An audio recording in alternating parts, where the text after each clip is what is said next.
Здравейте! Днес ви показвам лицето, ръцете и чувате гласа, които се крият зад страничката на Hot Chocolate Cups.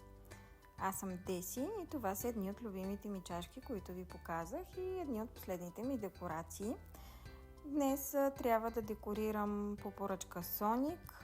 Влизам в интернет, за да мога да си намеря подходящо изображение, защото няма нещо конкретно като поза или епизод, което са ми подали клиентите.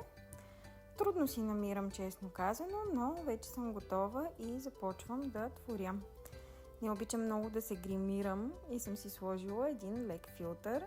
Не съм се виждала отдавна на камера и затова ми е по-интересно да се гледам на камерата, отколкото да декорирам, но ми се налага да завърша декорацията.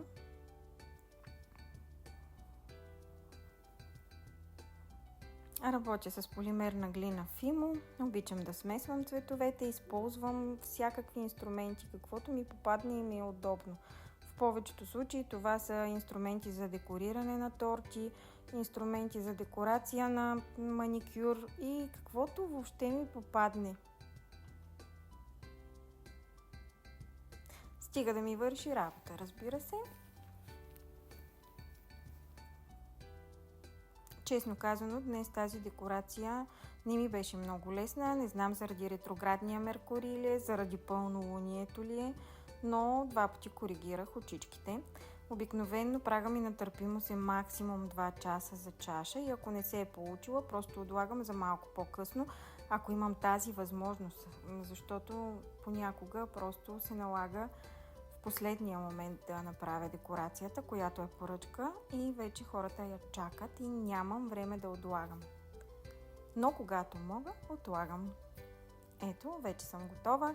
Използвам за нюансите сухи пастели.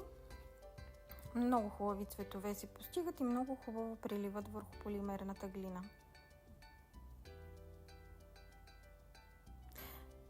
Докато довърша декорацията, вече стана вечер. Виждате, сменила съм дневния лек грим с филтър с по-тежък опушен вечерен грим.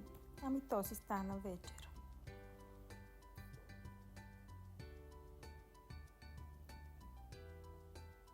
Не очаквах толкова време да ми отнеме точно Соник, но явно не беше творчески деня.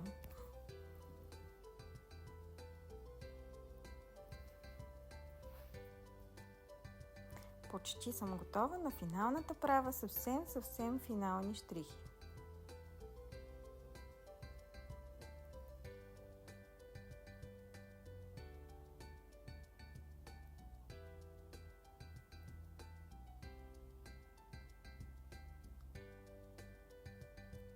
И готово!